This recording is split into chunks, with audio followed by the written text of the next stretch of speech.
best business investment was my certifications, because that knowledge is what people are buying. So you can't be average. You can deliver 100%. The initial investment to gain the knowledge, gain the techniques, and also to be able to look inward. Because before giving to people, you need to look what is here inside. So invest in your own coaching so you are ready to coach others, to partner with others. Welcome to Career Coaching Secrets, the podcast where we talk with successful career coaches on how they built their success and the hard lessons they learned along the way. My name is Davis Nguyen, and I'm the founder of Purple Circle, where we help career coaches scale their business to $100,000 years, $100,000 months, and even $100,000 weeks. Before Purple Circle, I've grown several 7- and 8-figure career coaching businesses myself, and have been a consultant at 2 career coaching businesses that are doing over $100 million each. Whether you're an established coach or building your practice for the first time, you'll discover the secrets to elevating your coaching business. Welcome to Career Coaching Secrets Podcast. I'm Kevin, and today we are joined by Jacqueline Ndong. She's the founder at Dove Zek, been a coach for about 3 years. Welcome to the show, Jacqueline.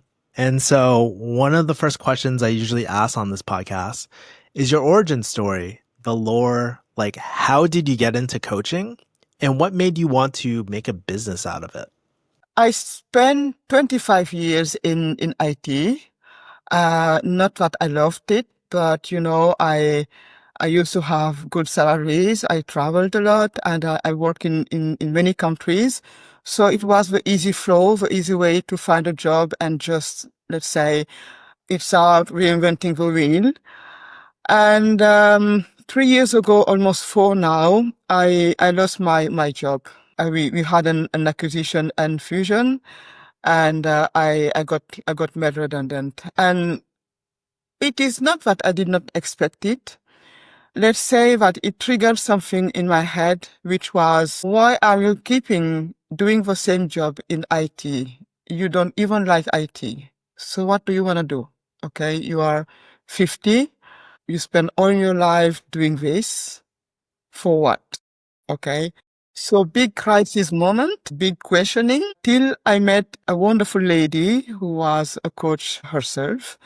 And we started this discussion and this discovery, let's say, journey. And from there, doing the Clifton Strengths at that time, we discovered that something I loved and I always did in all my career was developing people. As a manager, I was very obsessed about developing people. So this came like a natural path for me. And this is how I almost, let's say, ended into coaching. And I must say that in 4 years, it is really a personal discovery, a personal journey, but it is also wonderful to discover people, to meet people here on this platform, and also helping people transform. And I'm doing full-time what I always did and what I always enjoy doing as a leader and as a manager. So this is how I ended up in coaching, in the coaching business. That's awesome. And it's amazing to see how you made that transition from IT to coaching. And so let's fast forward to today. A lot of coaches, they talk about target audience. They talk about ideal client avatars and whatnot, or ideal client profiles. And so I guess who do you help and what do you help them with, I guess, your clients?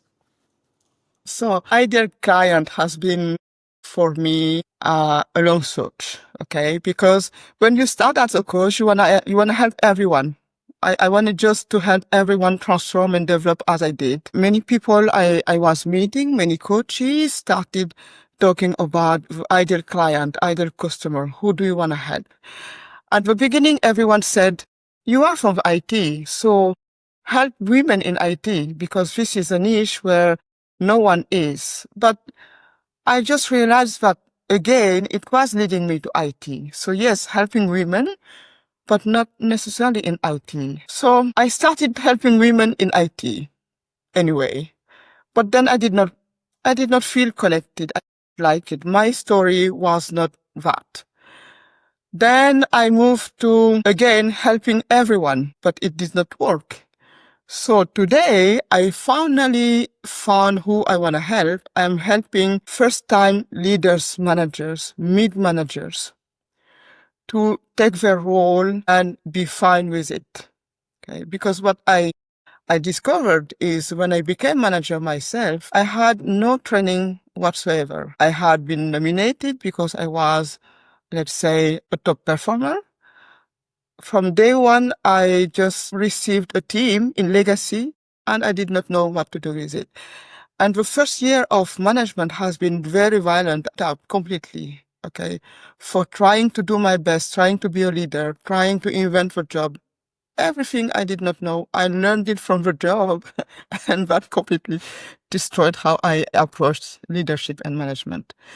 So my mission today is really to make sure that people, new managers who transition to that role, to come to me, just find themselves using my Clifton strength, which is always my base of coaching. The Clifton strength is discovering who you are, what you like, what you do best, and what kind of leadership you gonna be or you would like to be.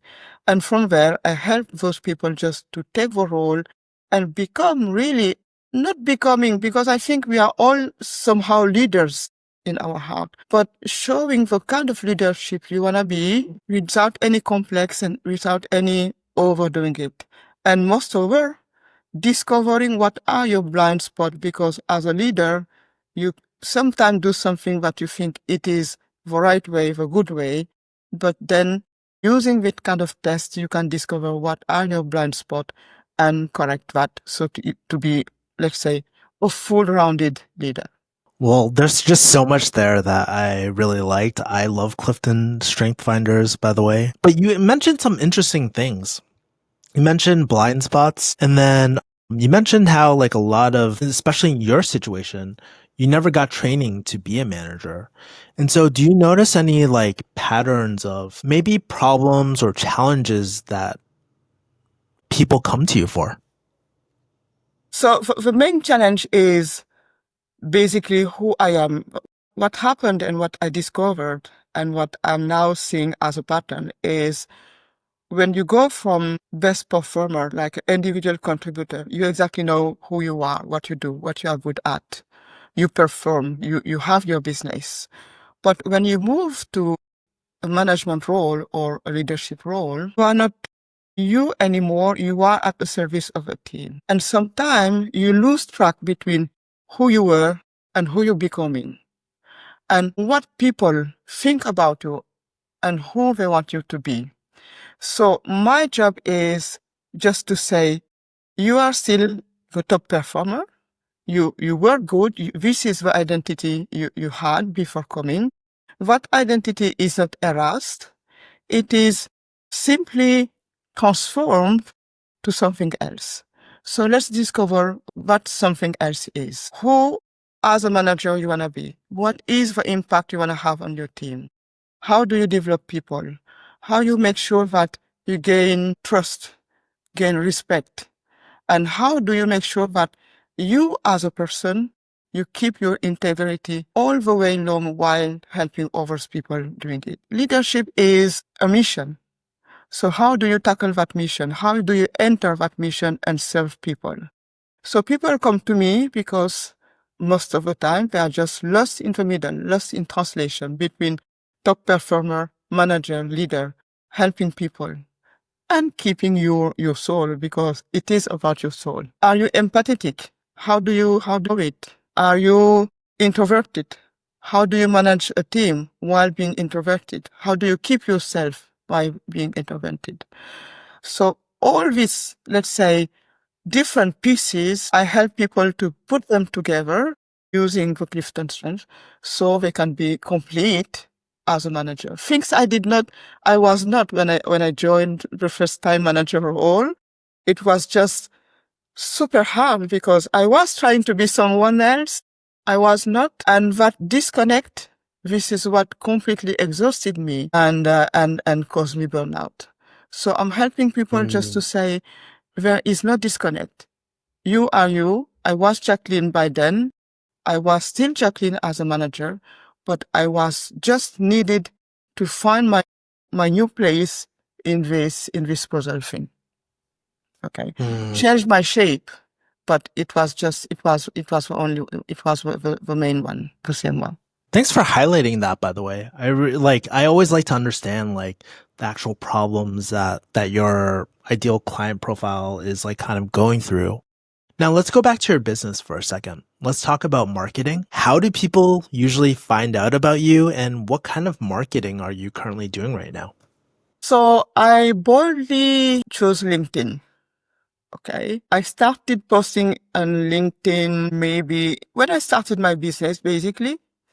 And obviously, as everyone, I hesitated. I was super scared to post on LinkedIn because of judgment, I guess. Because when people know you for something, then changing and showing people that you are capable of something else, you want to be something else. You need, obviously, to convince yourself to have courage and to talk about things that are not always nice. I mean, my ex-colleague probably have seen me on LinkedIn thinking, hi, really? Is this Jacqueline? So I had to manage that first fear. And then I started really getting what I call naked on LinkedIn, talking about me, my story, who I was, who I wanted to be, and also show my evolution, because the Jacqueline of 3 years ago when I started is not the Jacqueline today. I learned, I transformed, and people find me from my posts, from my stories, and obviously we start the usual DM and the usual contact. And I think this platform is awesome for coaches. Not easy, but it is awesome because you're gonna we receive many advices about how to write. It is never enough. It is never good enough.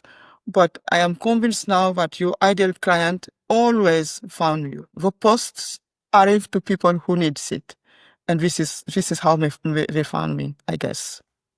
Thank you for sharing that. It's quoted, not easy, right? You said it yourself. And so I guess since you went on your own and started this coaching business, what has been the hardest thing when it comes to finding clients? The hardest thing is you are ready to coach. You get on the platform and you start talking to people. And right away, what is happening is references. You need to show your pedigree, if I can use this word. Okay. People ask you, yeah, but who have you coached? Can I have references? Can I talk to people? But obviously when you start, as every job, you are learning. You know your subject, but you don't have already the base of customers. So this is just very hard. You are ready to coach. Your heart is ready, but then people are just not trusting you yet. So you need to stick there and say, okay, let's build that trust through your posts, through coaching friends. At the beginning, I was coaching friends, people I knew, just so that we could learn what I'm doing and we could talk about my job. But that first phase where you are trying to say, I'm here, I am trustable, I studied, I have everything, I'm ready, and I can help you. The passion is there, where no one is listening to yet. This is the hard place. But you need to stick there. You need to believe and almost be delusional about the fact that people will come to you sooner or later. Keep writing, keep coaching your friends. For some months, I did pro bono just to build my base, just to build my trust. So this is how ready I was, ready to invest and get people.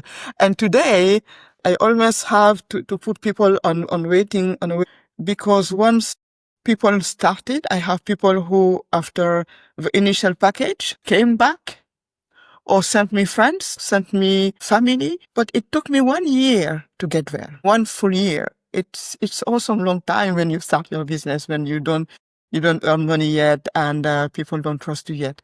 But you have to stick there. And when you stick there, at the end of the day, people always found you. It's almost a belief that people will find you where you are. So hold on. Love that. It's like having that abundance mindset, even though you don't have even though like the pipeline might be a little dry right now, but Yes. it's having that belief and continuing to put in. That's really amazing. And so, okay, it's kind of cool to hear that these days you have a wait list going. And so I'm very curious about, okay, people are finding out about you. They're inquiring about your services. Then they start the coaching engagement with you. And so what do your coaching engagements kind of look like? Are they one-on-one coaching? Is it group coaching? Are you doing organizational trainings? Would love to hear from Yeah. your end. Yeah. I only do one-on-one coaching. So I usually offer 8 sessions because I learned that was, let's say, long enough to see people transforming. And it is also short enough just to have people feel themselves and not to keep the routine. Because the thing in coaching is when you see the same person all at the same time, a kind of routine just installed. Okay. So I did not want that routine. I wanted to be sharp. I wanted to be people to come to me to know exactly, or at least what they would like to obtain from this coaching. So usually what we do is we do the Clifton Strengths test. It's a base. And then we start the discovery journey. Okay. And at the end of those 8 sessions, usually people have a fair idea of who they are, what they would like, and what are those blind spots I was talking about, and how they can keep developing their strengths. Okay. It is not the end. Those 8 sessions is the beginning of a long journey of transformation. Coaching is not a miracle. Okay. And changing people is a long job. But at least at the beginning, you walk away with tools. You walk away with, for biggest tool is actually the Clifton, because the Clifton is really a gold mine about what you can learn from you. It is unique. Okay. And once you have that, once you have worked after the 8 sessions, you walk away about, oh my God, okay, I have discovered more from myself when I started, but I still need to work again. Okay. And the good thing, Kevin, is I never lose sight of my customers. I do check in. Okay. So from time to time, I just write and give some nudge about the Clifton.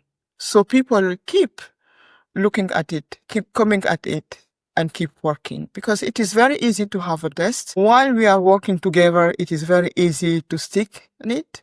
But the good thing about coaching is once you have done, you don't just turn the page and forget about it. The Clifton Strength is meant to, again, keep working, keep discovering, keep asking questions. And sometimes people come back and say, you know what? I want to learn more about me. Let's work again. But I decided from the early stage of my coaching not to do group coaching because I have done many of those. As coaches, we have many of those group coachings, and I found it overwhelming. You compare yourself to others while your journey is unique. You get overwhelmed because you don't progress as quick as you would like or as others are progressing. So I just decided that coaching people in group coaching from my type of coaching was not the good one. So I love the one-to-ones because you go deep in one-to-ones. And this is what I want. People who knows me knows that my number one strength is intellection. And I use intellection in my coaching 100%. Digging in people. I love asking questions. I love listening. And this, you do it in one-to-ones, not in groups. I love that. The other question I want to ask you, thank you for painting that whole journey, how people come back and how things like the Clifton Strength Finder are not just like a one and done deal. It's an iterative process and all that. I would like your advice on something. So a lot of coaches listening to this podcast, oftentimes they struggle with pricing. And money is one of those things that is kind of taboo. Obviously, you don't have to give any hard numbers about your coaching prices or anything like that.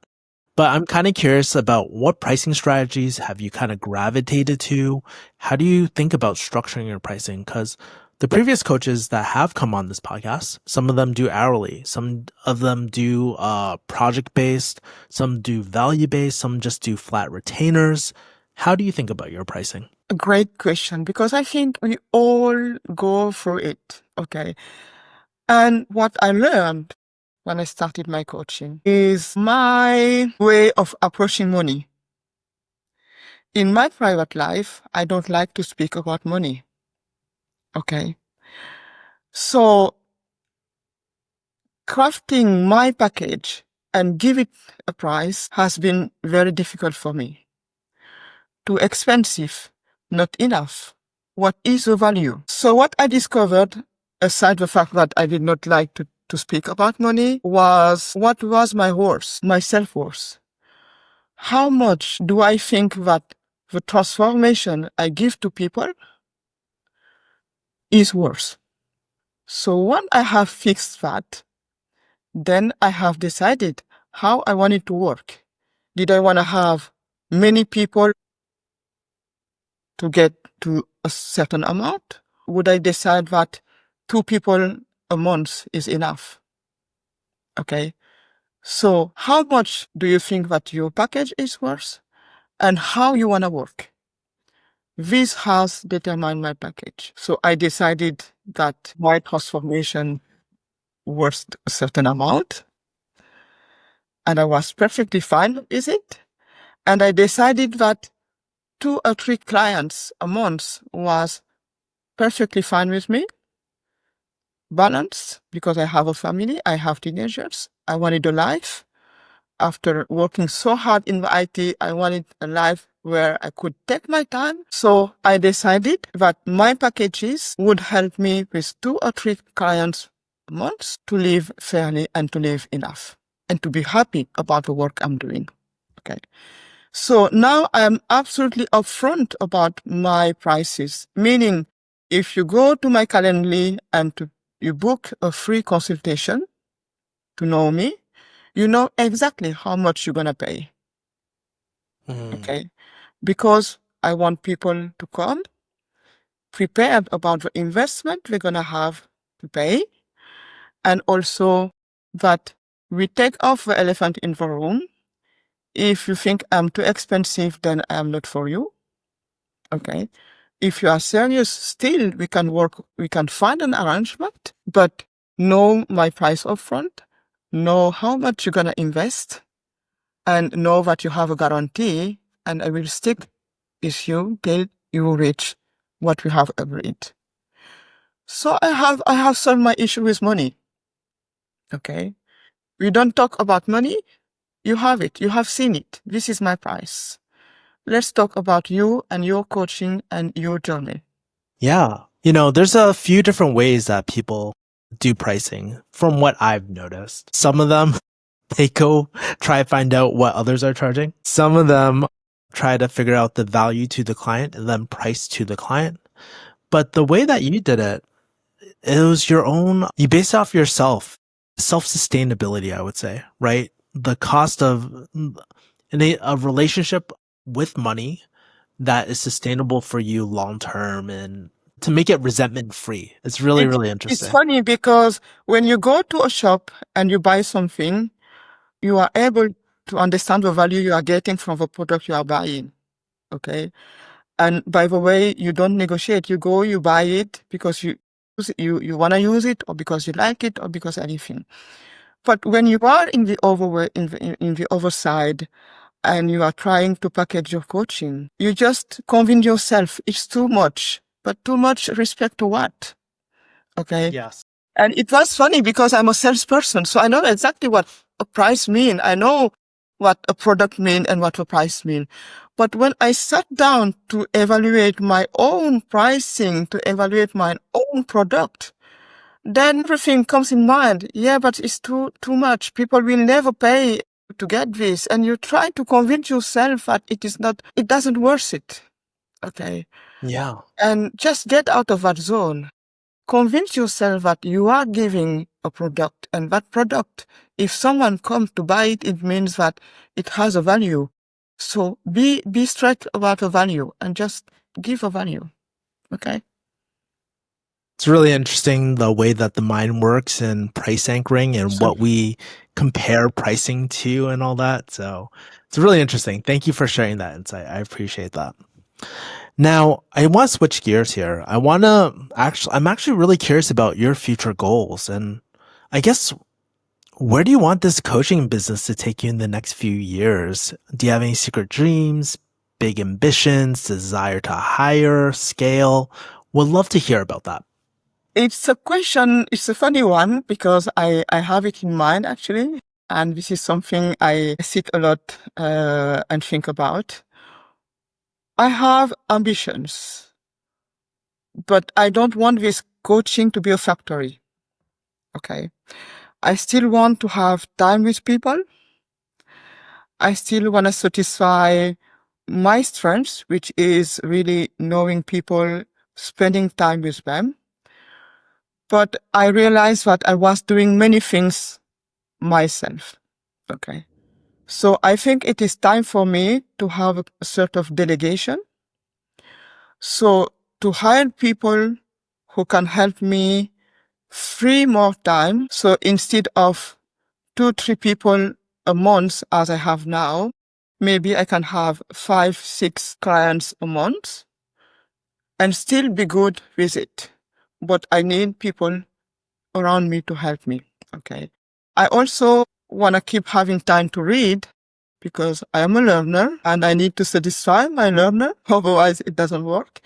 So I would like also to learn maybe how to be more on postcards like yours. So I would like to have time to do many things around my coaching, which is still helping people. But to do that, I need to free time around me. So I need the hard task of delegation. Okay. So right now I write my posts, commenting. I spend a lot of time on LinkedIn. So I need to find a person to help me do that, for example. Okay. I prepare a lot before my sessions.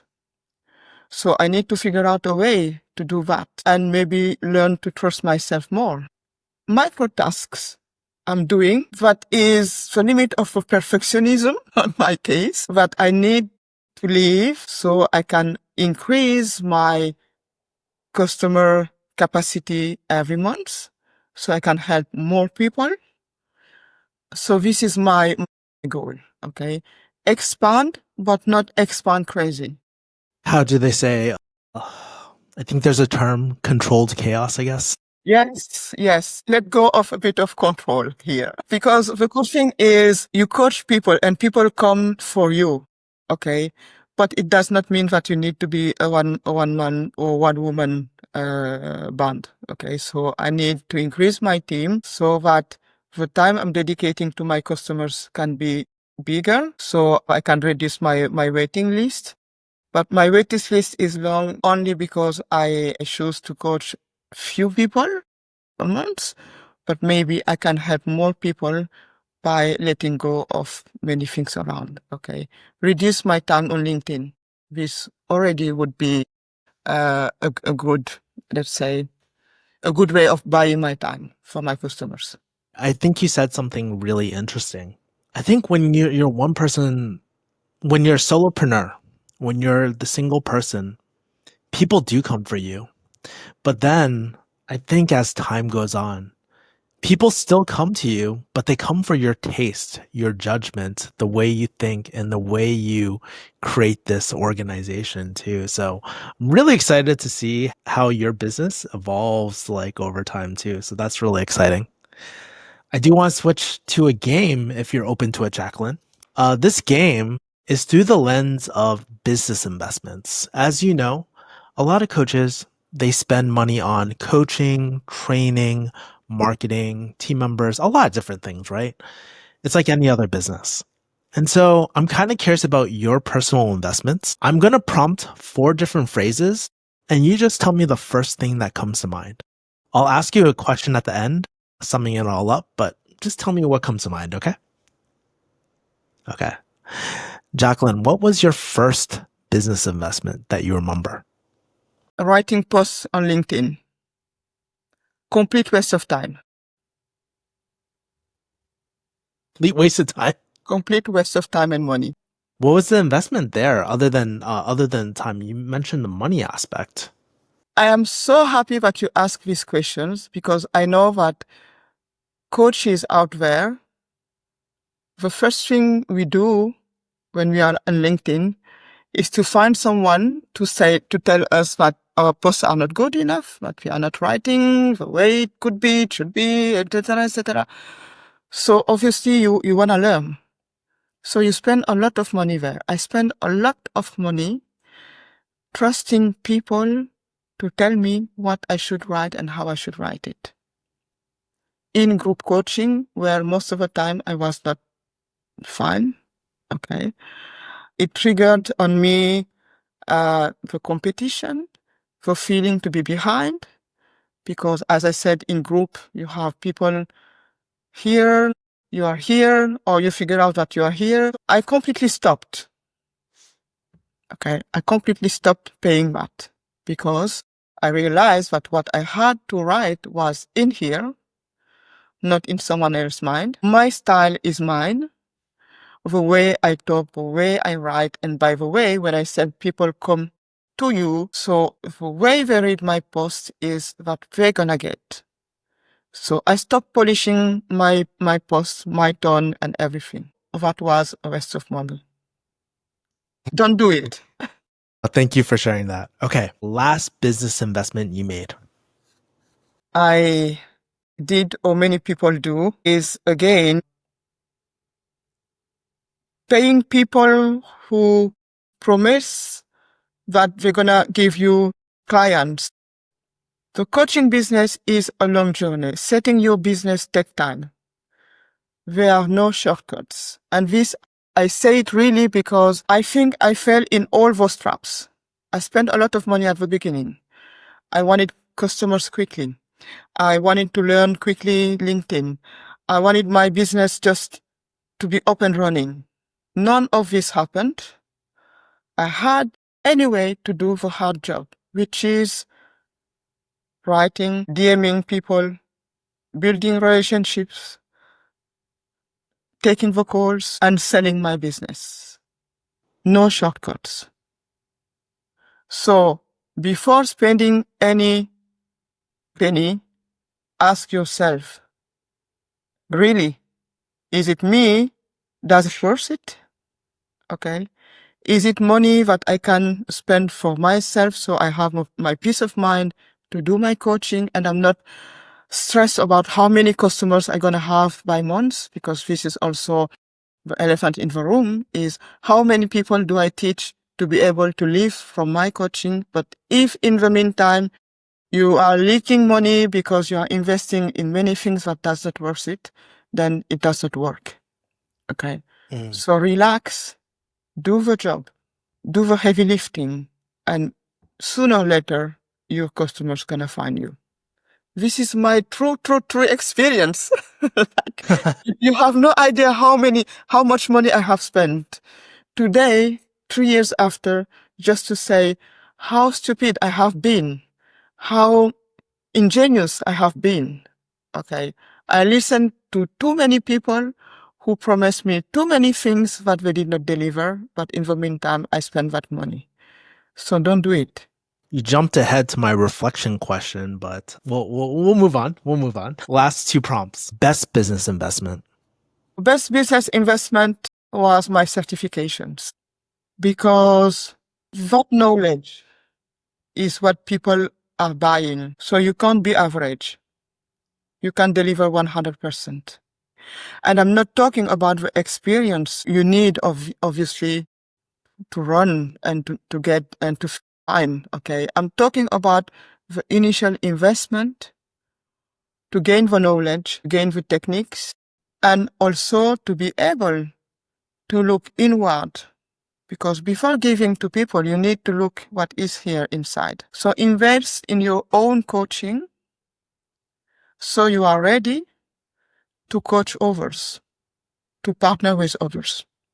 once you get this right, then I think you are absolutely fine. Then to build on the skills you gain to be able to help people. But I think it's the main investment you need to have. Get skilled.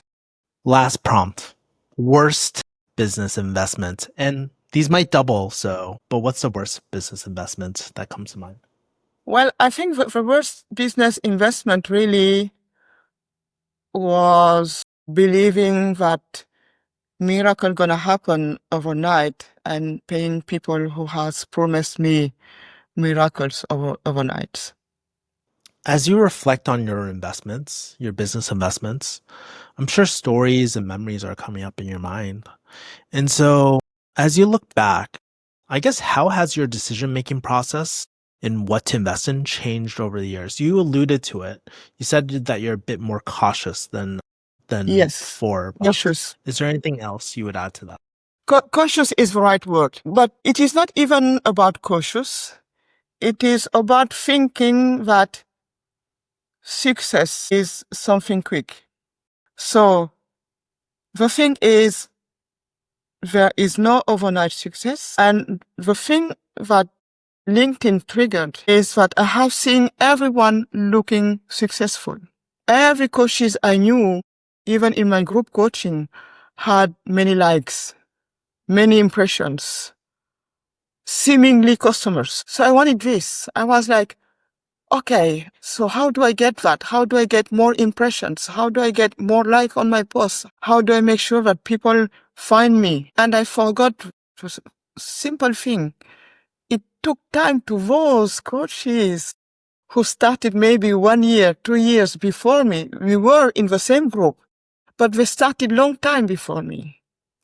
And their success was finally paying off. But it did not mean that they had it like this. Okay. So my ingenuity was believing that because they were successful, then I was behind. And as I was behind, I had to pay someone to make it quicker. Okay. But no, I was not behind. I was starting my journey, and a quick solution, they were not a quick solution. Okay. I had to work. I had to do the hard work. Find out who I was talking to, what kind of post I wanted to write, what kind of topics I wanted to get into it, who I wanted to help, how. And then everything came and built it up. And I stopped definitely comparing myself to others. Okay. But because this or that was the bad advice. Comparing myself to others was pushing me to invest in bad things to get it quicker.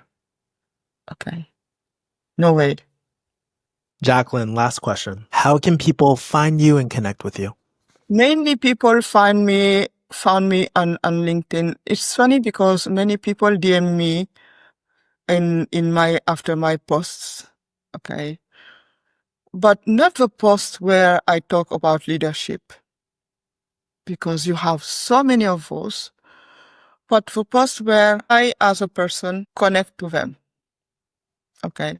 I talk a lot about my experience, my life, where I'm from, my lack of courage of spending 25 years in my comfort zone in IT. Okay.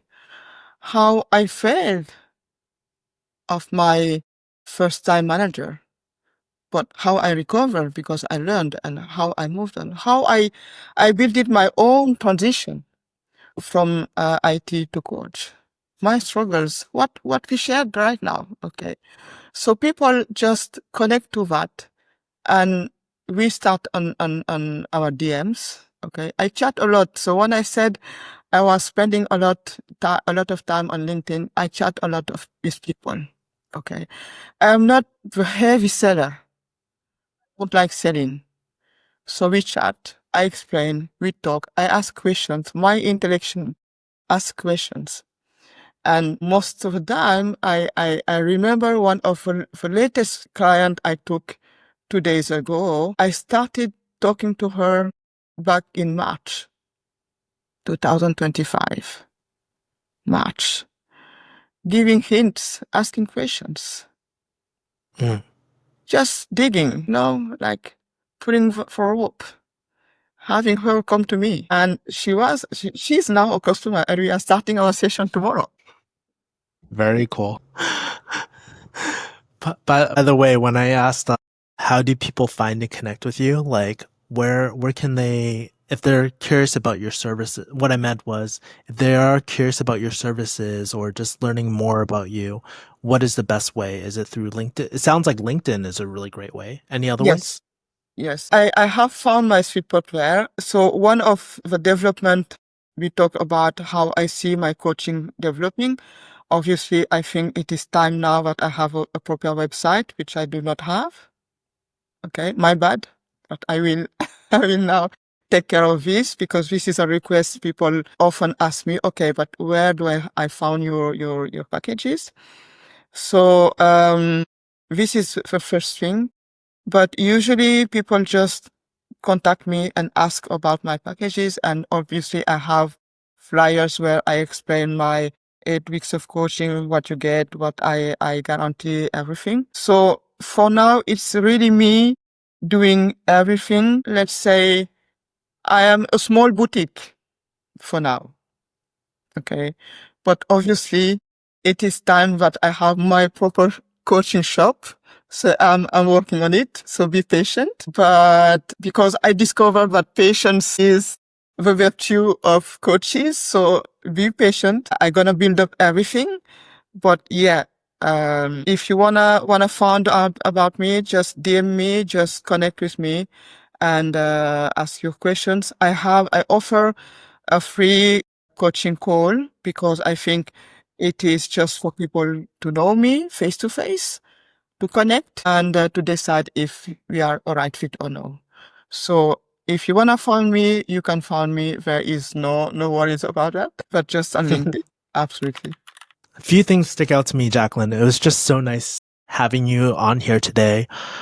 The things that really stick out to me are kind of like your vulnerability, your transparency with all your pricing and the way you think about your business as well. And your desire to scale up your business too. I think it's going to be really exciting to see what happens in the next few years. So I just want to say thank you for doing the work that you do. Thank you very much for And having thank you me. for coming on to a podcast. Thank you. It is my pleasure to be here, and I hope this conversation is going to help fellows coaching who are starting from nothing as I did. And just if I may add something, keep it up. Yes. Keep it up and don't give up. Okay. The beginning is hard. It's really, really, really hard. Okay. But get a couple of friends who stick with you, involve your family, and keep showing up every day. And I can promise that it is there. And the work is awesome, but you need to stick long enough to see it. So hold on. Love it. Thank you so much again, Thank you. Jacqueline. And thank you for paying your ignorance tax forward, as Hormozy would say. But I appreciate you. Thank you. Thank you. That's it for this episode of Career Coaching Secrets. If you enjoyed this conversation, you can subscribe on YouTube, Spotify, Apple Podcasts, or wherever you're listening to this episode to catch future episodes. This podcast was brought to you by Purple Circle, where we help career coaches scale their business to $100,000 years, $100,000 months, or even $100,000 weeks, all without burning out and making sure that you're making the impact and having the life that you want. To learn more about our community and how we can help you, visit joinpurplecircle.com.